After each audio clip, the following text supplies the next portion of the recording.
Meron pong nagtanong sa akin, ang tanong niya, bakit ko daw po nasasabing mawala man ang korupsyon sa panig ng gobyerno, ay hindi uunlad ang isang bansa. Halimbawa po, ang Pilipinas.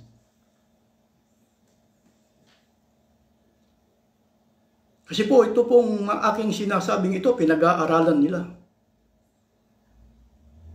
Sa kanilang pag-aaral, hindi nila gaanong magets. Kaya naisipan po nilang ibalik yung tanong kung bakit ko nasasabing ang isang bansa mawala man ng korupsyon sa panig ng gobyerno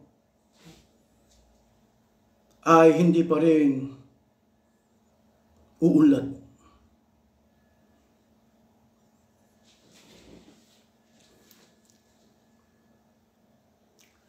Alam niyo po, kasi po hindi po kasi napapansin. Sa isang bansa po kasi, meron tinaang isang batas. Ang batas na ito ay alam ng karamihan, pero hindi po pinag-aaralan. Ito po yung State of Religion, Separation of State and Religion. Pero sa ngayon, merong isang reliyon na lumalaktaw diyan. O ibig sabihin, kunwari hindi niya nilalabag yan, pero nilalabag niya. Bakit ko po nasasabing hindi uunlad ang isang bansa kahit na mawala man yung korupsyon sa panig ng gobyerno? Kasi po yung mga tao, ang yaman po nila ay dinadala sa reliyon.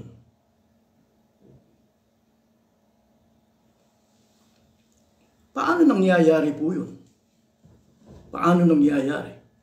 Nagiging motibo po kasi ng karamihan, kung minsan hindi nagsusuri. Babasahin ko po sa inyo, 2 Pedro, Kapitulo 2, talatang 3, pansinin po ninyo kung anong nakalagay dito. Sa kanilang kasakiman, lilinglangin nila kayo ng matatamis na pangungusap upang makuha ang inyong kayamanan. Matagal ng handahang hatol sa kanila at ang pupusa sa kanila ay hindi natutulog. Dito po kasi meron pong saking. Ang layunin nila, kukunin ang kayamanan ng mga tao. Paano nila magagawa? Ganito po ang ating matutunghayan. 2 Pedro, Kapitulo 11, talatang 13, 14, 15. Sabagkat ang mga gayong tao ay mga bulaang apostol, mga magdarayang manggagawa, na magpapakunwaring mga apostol ni Kristo. At hindi katakataka sapagkat si Satanas man ay magpapakunwaring hanghel ng kaliwanagan.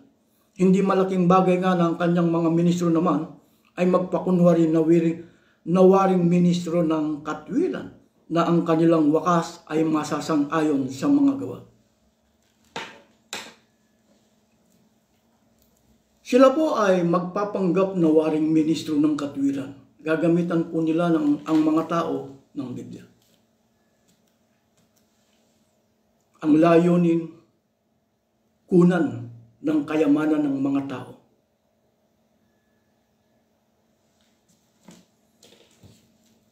Kaya ito po ang pinakagawain ng mga yan. Paano makikilala yung mga magpapakunwari na waring ministro ng katwiran?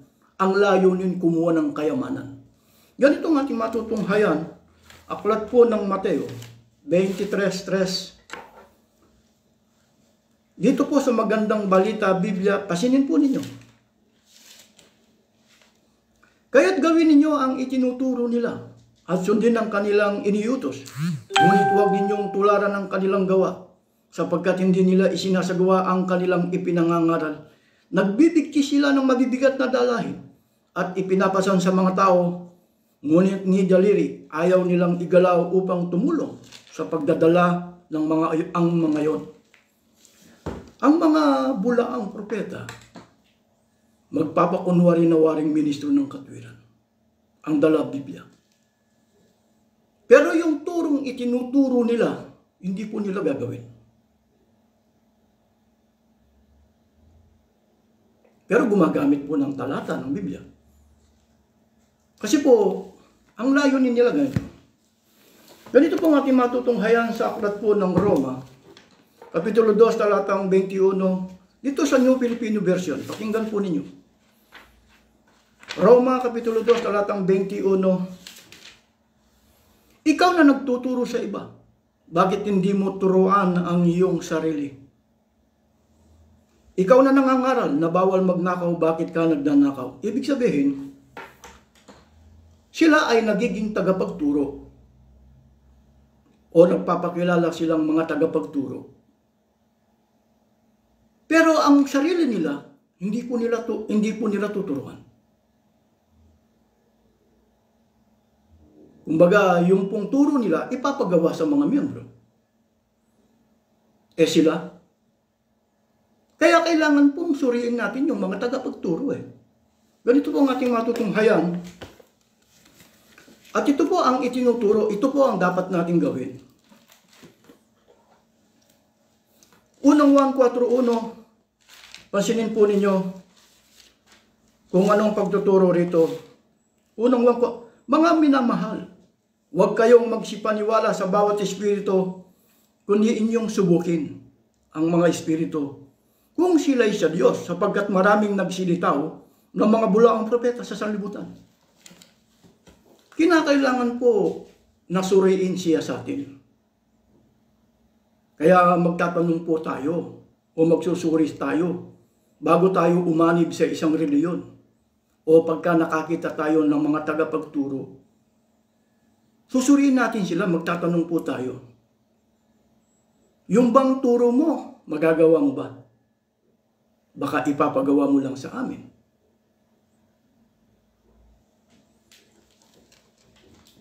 Ang nangyayari po, baka mangyayari, ganito po yun kasi, meron po akong babasahin sa inyo na lagi po nilang binabasa ito. Ikalawang Korinto 9:7. Paboritong-paborito po nila at kabisado ng mga kaanib ng iba't ibang reliyon. 9:7. Magbigay ang bawat isa ayon sa ipinasya ng kanyang puso. Huwag mabigat sa loob o dahil sa kailangan, sapagkat iniibig ng Diyos ang nagbibigay na masaya. Isang halimbawa na utos ng Diyos. Magbigay ang bawat isa. Pagka sinabi pong magbigay ang bawat isa, yung bang tagapagturo ninyo, magagawa ba niyang magbigay? Kung hindi ka nagsusuri, hindi ka nagsisiyasat, talagang maliling lang ka. Kaya ka maliling lang dahil hindi ka nagsisiyasat, hindi ka nagtatanong. Tuturuan kayo ngayon magbigay ang bawat isa.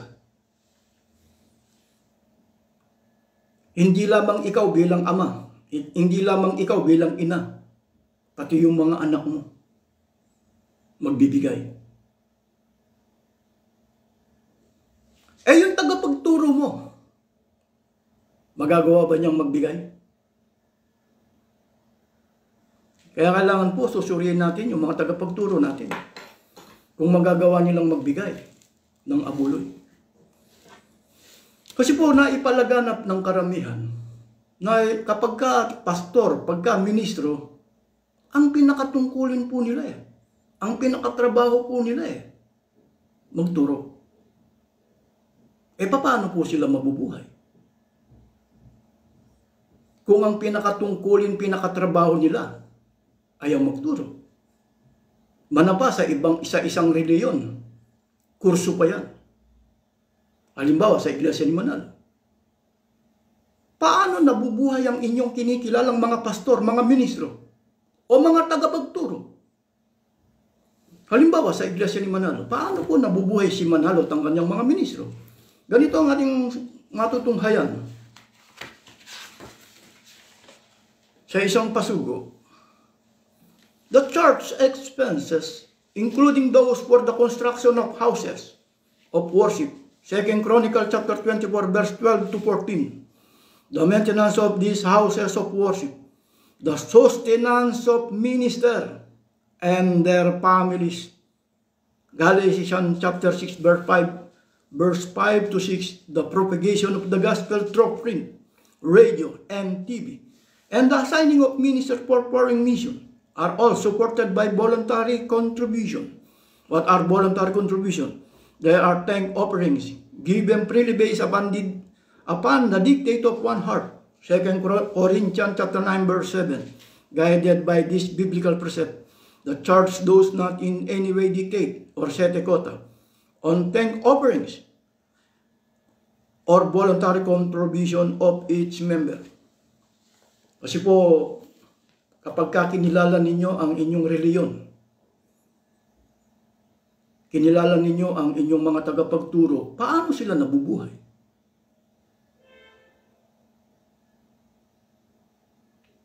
Sinusustentuhan po sila from voluntary contribution ng mga kaanib.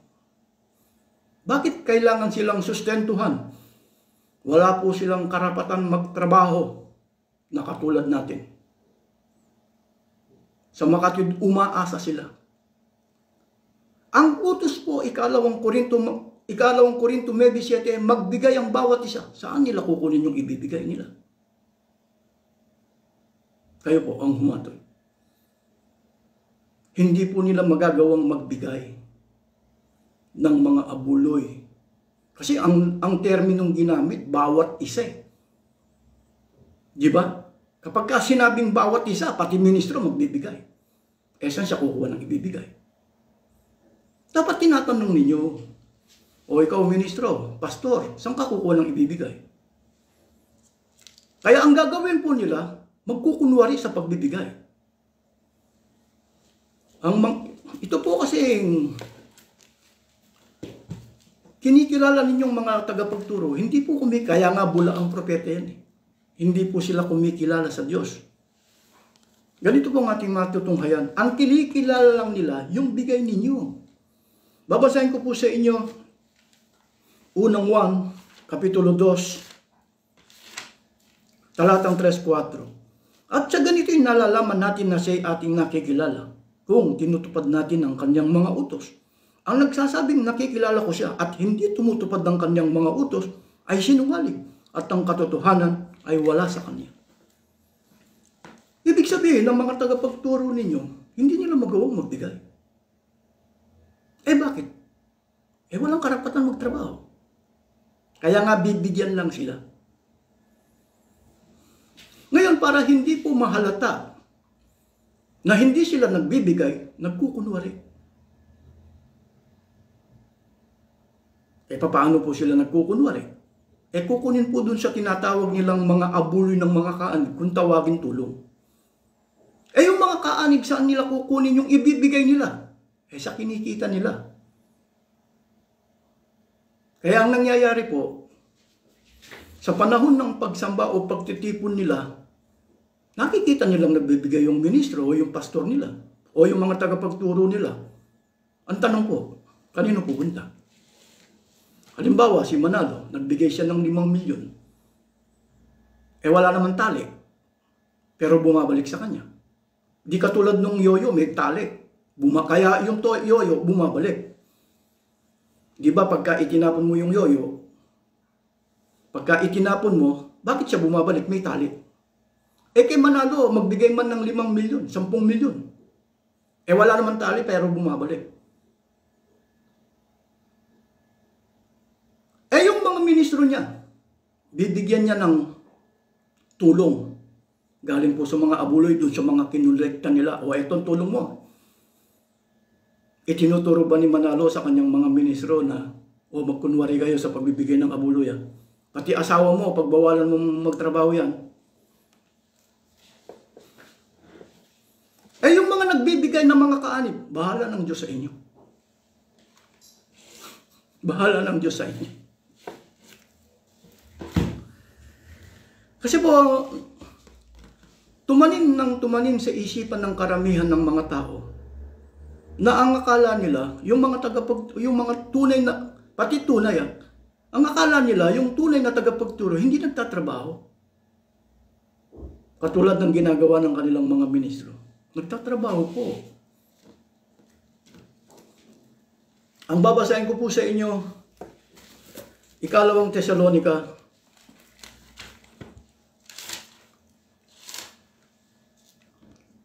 si Apostol Pablo po may karapatan siya na humingi ng tulong. Unang Korinto 9:9, Galasa 6:5-6. Pero hindi po niya inahasahan. Ganito po ang ating matutunghayan. Ikalawang Tesalonica Kapitulo 3, talatang 7, 8, 9 hanggang 10 na po. Alam naman ninyo na dapat ninyong tularan ang aming ginawa. Hindi kami nahiyang magtrabaho nang kami nariyan pa. Hindi kami tumanggap ng anumang bagay kanino man ang hindi namin binabayaran. Nagpagal kami araw-gabi upang hindi maging pasanin ng sino man sa inyo. Ginawa namin ito, hindi dahil sa wala kaming karapatan maghintay ng inyong tulong, kundi upang kayo bigyang halimbawang dapat sundan. Nang kasama pa ninyo kami, ito ang tagubiling ibinigay namin sa inyo. Huwag ninyong pakanin ang sino mang ayaw gumawa. Sa inyong reliyon, kapag ka ang inyong mga pastor, mga ministro, walang karapatan magtrabaho, pinakakain nyo. Bakit? Walang karapatan magtrabaho. Kaya lumalaga na po yung kahirapan. Ang pinakakain po ng karamihan ay mga walang karapatan magtrabaho. Ang pinaranamin nila ay yung mga walang karapatan magtrabaho. Sino po yan? Mga pastor, mga ministro na nagpapakilala. Hindi lamang po pakakainin. Payayamanin pa, bibigyan pa ng eroplano. Bibigyan pa ng puhunan, namumuhunan pa. Pero ang dapat po, hindi sila dapat pakainin kinukonsinti. Bakit? Kulang ang turo Hindi po nila itinuturo ito Sinasangkalan lang po ay Biblia. Sinasangkalan lang ay Biblia para yumaman. Para magkamal ng yaman. Kaya yung mga tao po, karamihan sa isang bansa, ang dami pong reliyon, daming sekta. Dinadala nila ang kanilang yaman sa reliyon. Ang pinayayaman nila, yung mga walang karapatan magtrabaho, na hindi naman pala dapat pakainin. Hindi dapat sustentuhan. Kaya tinuturuan pa nila ang kanilang mga kaanib Ikalawang Korinto, ang binasa ko kanina, magbigay ang bawat isa, Ikalawang Korinto 9:7 Babasahin ko lang po yung 6 dito sa Magandang Balita Biblia. Pakinggan po ninyo. Ikalawang Korinto 9:6 dito sa Magandang Balita Biblia po. Tandaan ninyo ito. Ang naghahasik ng kaunti ay mag-aani ng kaunti. Ang naghahasik naman ng marami ay mag-aani ng marami. Nagpapaligsahan po yung mga kaanib. Nagpapaligsahan. Mga kapatid, saan kayo pupunta? Sa kaunti? Kaunting ahanin nyo. Sa marami? Maraming aanin ninyo. Ang nangyayari po, kahit kaunti, kahit marami. Tingnan nyo po yung kinikilala ninyong mga tagapagturo. Walang hinihahasik, umaani ng marami. Walang maibigay na abuloy. Manapa nagkukunwari sa pagbibigay ng abuloy. Naka-aeroplano. Nakabahay sa Forbes Park. Namumuhunan. Bakit hindi nyo kilalanin? Kasi pinagmamalaki po nila. Ang amin pong reliyon, napakayaman. Kaya pala mayaman, naghihirap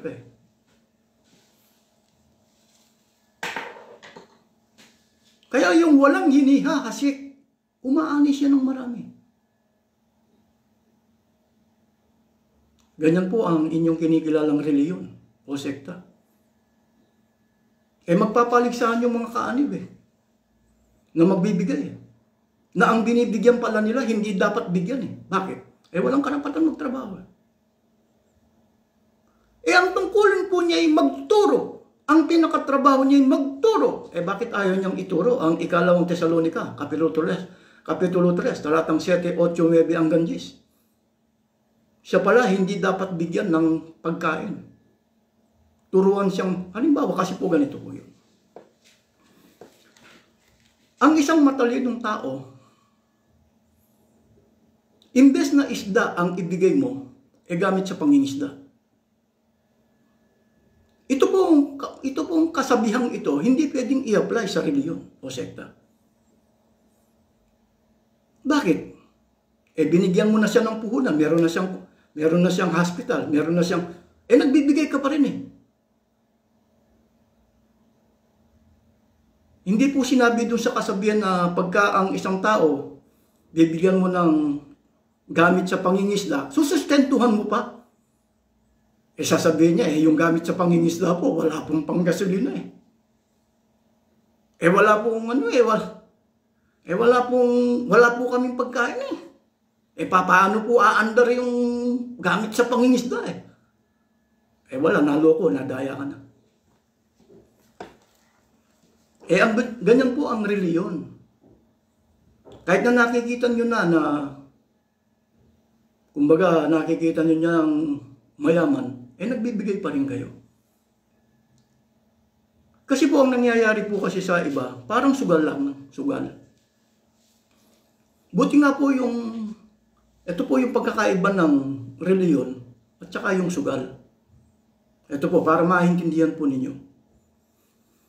Ang reliyon,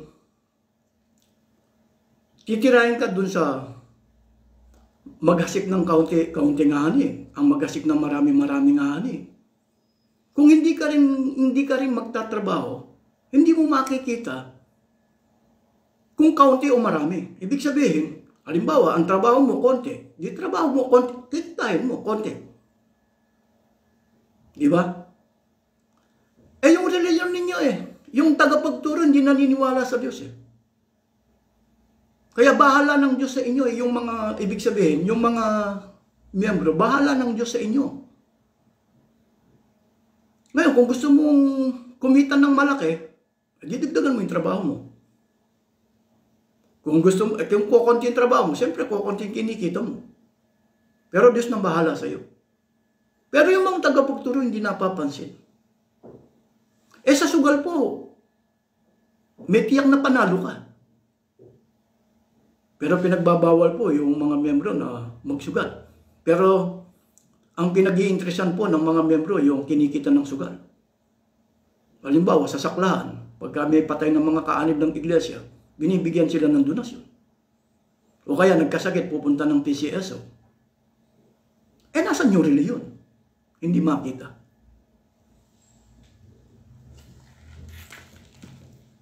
Kapag ka nakikita mo na kasi po, anong nangyayari po kasi sa iba, hindi naintindihan yung pagbibigay ng abuloy. Hindi nila naintindihan. Ang akala nila, yung pagbibigay ng abuloy, para sa mga ministro, mga pastor, sa kanila lang yun. Di ba binasa natin ang ikalawang Korinto 7, 6? Sino bang nakapag-ipon ng mga donasyon o mga tulong? Ikalawang Korinto 3, 2-3, pakinggan po ninyo kung anong nakalagay rito. Sapagkat nakilala ko ang inyong sikap na aking ipinagmamapuri tungkol sa inyo, sa mga taga-Macedonia na ang Akaya ay nahandang 1 taon na, at ang inyong pagsisikap ay nakapaghudyok sa lubhang marami sa kanila. Dapat sinugo ko ang mga kapatid upang sa aming pagmamapuri dahil sa inyo ay huwag mawala ng kabuluhan. Ng bagay nito na ayon sa aking sinabi, kayo'y mga kapaghanda. Utos po ng Diyos magbigay ng kabuloy. Pero sinong bibigyan? Nagawa po ng Macedon at Akaya na makapag-ipon. Sinong bibigyan? Batay po sa pagtuturo ng Biblia, para maunawaan, maintindihan nyo kung saan dinadala yung mga abuloy. O kung para kanino yung mga abuloy. Ganito ang ating matutunghayan, Roma. Ngunit ngayon, pupunta muna ako sa Jerusalem upang dalhin ang tulong sa mga kapatid doon, sapagkat minabuti ng Macedonia at Akaya na magpadala ng abuloy para sa mga maralitang kapatid sa Jerusalem. Malagot nilang ginawa yun at talaga naman dapat nilang gawin, sapagkat ang mga hentil ay nakabahagi ng mga pagpapalang espiritual ng mga Hudyo. Nararapat namang tulungan nilang mga Hudyo sa pamagitan ng kanilang pagpapalang material. Ang pagbibigay po ng abuloy, hindi po para sa mga ministro, pastor. Pero meron silang karapatan na humingi ng tulong. Hindi po nila inahasahan. Nagtatrabaho po sila para maging halimbawa. Sino ngayon ang pinaka-majority bibigyan ng tulong? Yung mga maralita, kung tawagin dukha. Kaya dapat, pagka nagbigay ka, para sa mga maralita. Kahit hindi po lumindol, kahit hindi po nagkaroon ng sakuna, dapat kang magbigay sa mga dukha. Pero yung mga dukha po, hindi mananatiling dukha.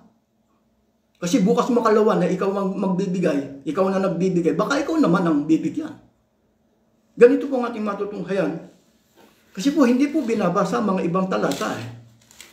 Ikalawang Korinto 8, sapagkat kung bukal sa kalooban ng pagbibigay, tatanggapin ng Diyos ang inyong nakayanan.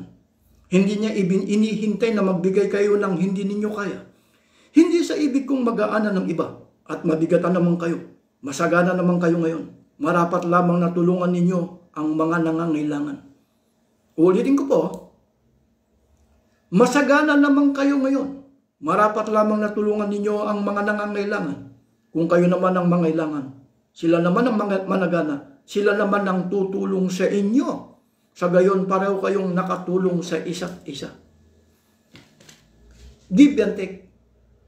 Hindi naman habang panahon sagana ang inyong pamumuhay. Habang sagana, magbibigay ka. Kung nagkataon po na, halimbawa, nagkasakit ka, o ano man ang nangyari sa iyo, ikaw naman ang bibigyan. Give and take. Nangyayari po sa inyong reliyon. Meron ng eroplano yung binibigyan nyo, nagbibigay ka pa rin. Pagka nagkasakit ka, sa PCSO ka lumalapit. Masama po yun. Halimbawa, bilang miyembro ka ng isang reliyon, halimbawa, Iglesia ni Manalo, ipanghihingi ka ba sa simbahang Katoliko pagka namatay ka? Sa mga simbahang Protestante? Hindi dapat ganun. Kayo po nang humatol ngayon. Bakit pagka ang mga miyembro, halimbawa po sa isang reliyon, ilang beses bang pagbibigay ng abuloy? Kwentahin nyo. Sa loob ng isang linggo, 5 beses, sa 1 euro na lang. Kwentahin nyo sa loob ng 2 taon. Halimbawa, miyembro ka ng isang reliyon, Iglesia ni Manalo, kahit 5 doling walang ibibigay sa iyo. Ang magbibigay yung mga miyembro. Sasabihin ng ministro, meron po tayong kapatid na namatayan diyan. Magbigay po kayo. Halimbawa, ang isang patay, 3,700 euro. Dati Sa ngayon, balita ko, 4,000. Kapag palagay na natin 3,700, kasi yung awak kong ebidensya, 3,700. Nakalikom si isang ministro na si Romeo Marquez ng 1,385. Saan niya kukunin yung kakulangan? Dapat sa pondo. Hindi nga po galing sa pondo. Dahil ibinigay po, yung nalikom nila sa mga membro, ibinigay sa membro. Doon sa nag-aasikaso. Ang nag-aasikaso po Katoliko. Kaya lalapit po siya sa konsulato.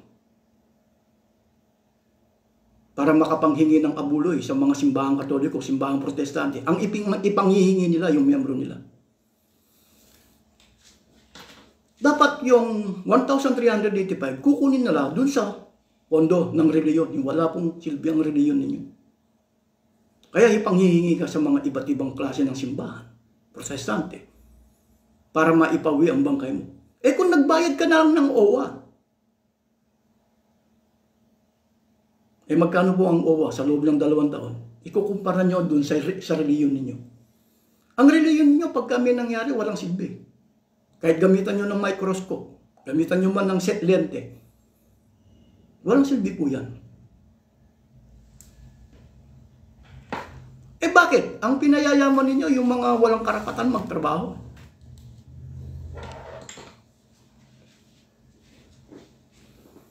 Kaya po marami nagtatanong,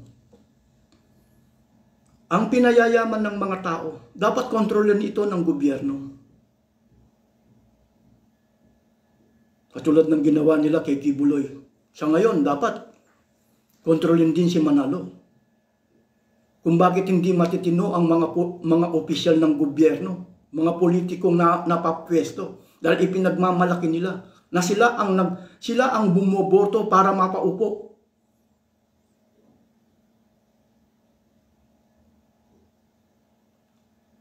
Eh bakit? Nakakapagdikta eh.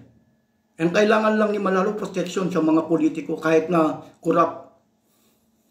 Hindi niya binabaliwala niya yan. Basta pang gusto niya mananalo. Kasi kailangan lang niya panalo.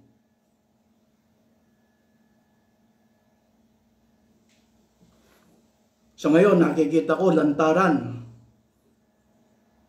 Nakikialam siya sa politika. Si Manalo. Sinasabi niya, yon, maging tagapagsalita niya. Hindi ko ano yung tagapagsalita niya, si Sabada. Kaya po yung mga tao po naghihirap. Ipinakikilala po nila na 65% naghihirap. Eh paano po hindi maghihirap? Ang mga tao, ang pinayayaman nila, yung mga walang karapatan magtrabaho. Ang pinararami po nila, mga walang karapatan magtrabaho. Kung tawagin nila yung mga pastor, mga ministro, mga tagapagturo ng reliyon, na binubuhay po nila. Hindi lang po binubuhay, pinayayaman pa.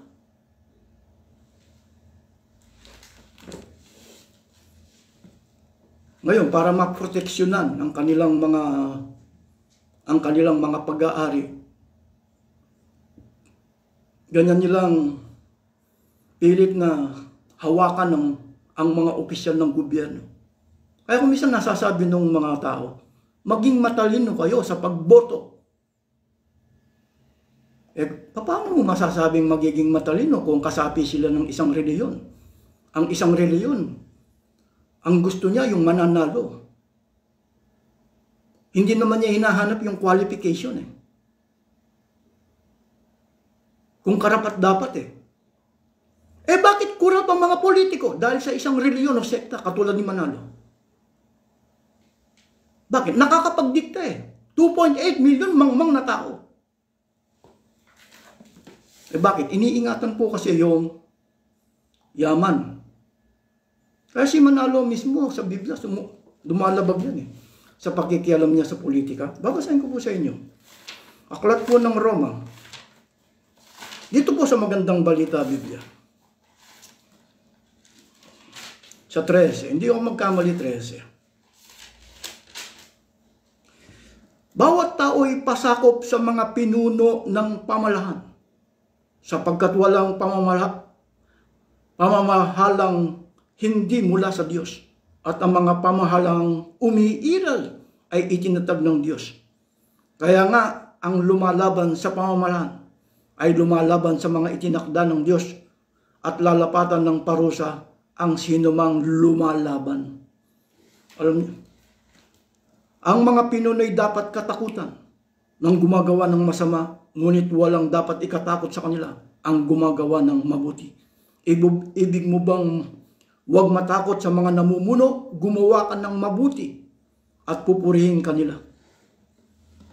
Si Manalo po, gusto niya diktahan ang gobyerno. Kaya nakikialam siya tungkol dun sa mga flood control. Ang totoo po, siya ang may kasalanan eh. Kung bakit hindi matitino ang mga politiko.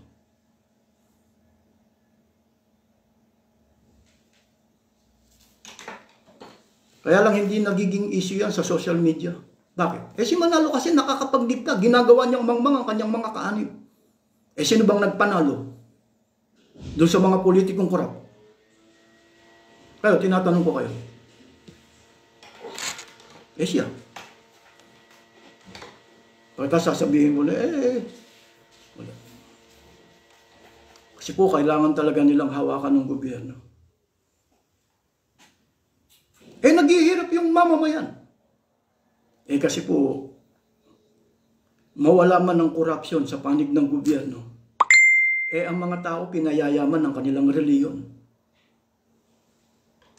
Para po, meron po silang ipasusunog sa araw ng paghuhukom. Naghihirap po Isa ka pala sa dahilan, kasi po hindi nakikita yung dahilan ng paghihirap ng tao. Gusto ng tao, sumugal. Kaya nagbibigay sila ng kaunti, marami. Wala silang aanihin. Bakit? Yung kinikilala nilang tagapagturo. O reliyon, sekta Hindi naman kumikilala sa Diyos Umaani sila ng marami sa magitan ng bigay ng mga kaanib. Bakit hindi nyo turuan ang inyong kinikilalang mga tagapagturo na sumunod sa utos ng Diyos? Magbigay ang bawat isa.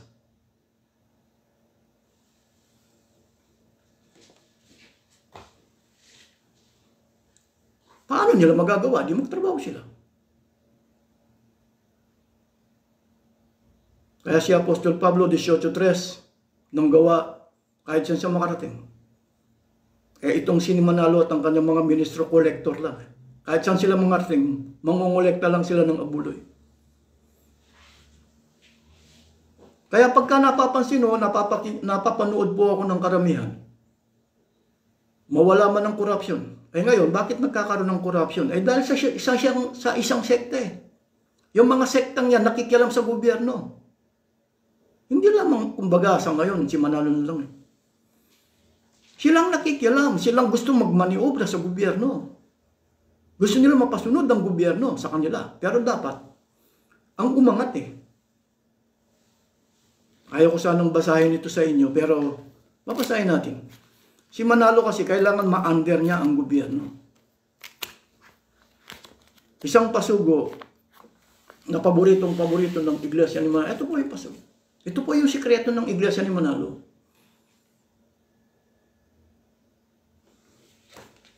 Dapat po si Manalo mapansin dyan ng mga nasa gobyerno. Bakit? Yung mayaman, walang karapatan magtrabaho.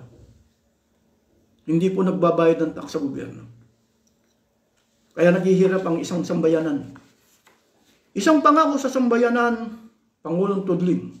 Ilang araw matapos magkaroon ng malinaw na direksyon ang resulta ng halalan noong Mayo 11 at mabanaag na magwawagi siya sa pagkapangulo, si Vice Presidente Joseph Estrada ay nagsadya kay kapatid na Eranio G. Manalo, tagapamahalang pangkalahatan ng Iglesia ni Cristo, upang magpasalamat sa tulong na ibinigay ng Iglesia sa kanyang kandidatura.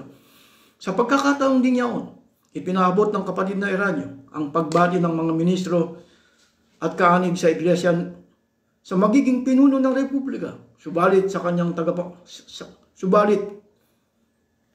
kanyang pagbati ay mariing ipinagunita ng tagapamahalang pangkalahatan kay Estrada na dapat lamang niyang tuparin ang kanyang pangako sa sambayan ng Pilipino na kanyang nilagdaan sa harap ng mga ministro ng Iglesia ni Cristo sa tanggapang pangkalahatan 2 linggo bago ganapin ang pambansa at panlokal na halalan. Kasalanan po ng mga politiko. Meron silang nilalagdaan kay Manalo. Ayaw po nilang ilahad dito. Kaya si Manalo, under po niya ang gobyerno. Siya po ang dahilan kung bakit kurap ang mga politiko. Dahil si Manalo, 2.8 million ang nadidiktahan niya. Si Manalo po, kailangan niyang proteksyon sa kanyang mga negosyo. Kaya paano mo mapapaunlad ang isang bansa? Kung ang mga opisyal ng gobyerno korap. Mawala man ang korupsyon sa panig ng gobyerno kung under ka ng reliyon. Ang reliyon, pinayayaman ng mga tao. Ang mga tao naghihirap. Bakit naghihirap? Pinayayaman ng reliyon. Dahil sa pinayayaman ng reliyon, kailangan niyang proteksyon sa mga politiko.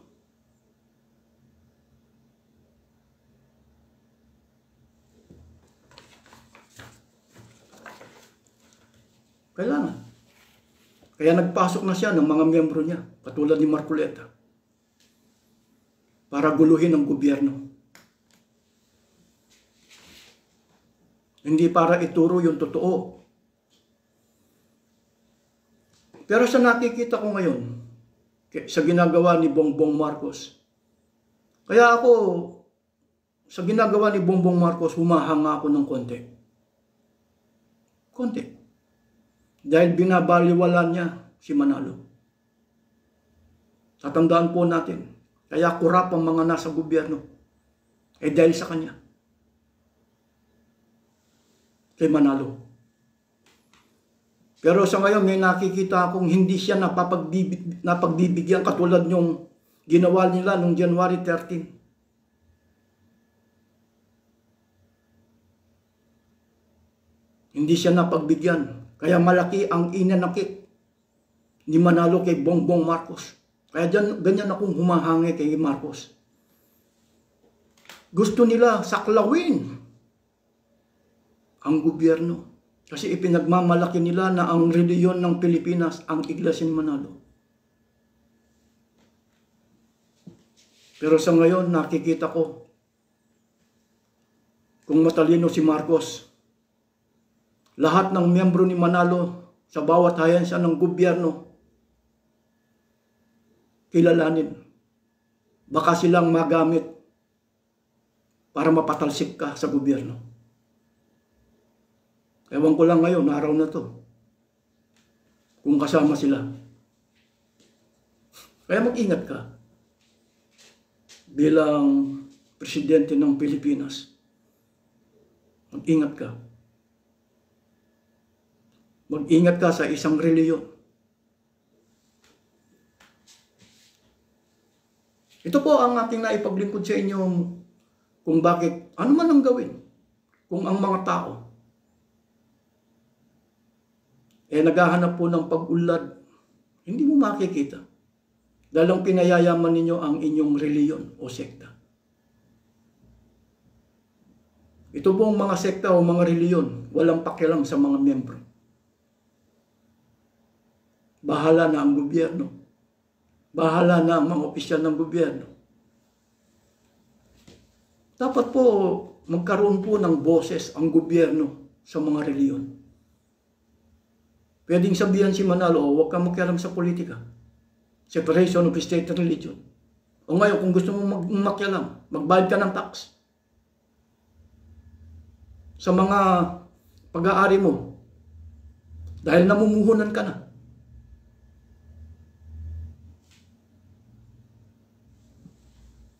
Pagka pinakialaman sila, sasabihin nila, separation of state and religion po eh. Maraming po salamat sa aking naipaglingkod sa inyong lahat.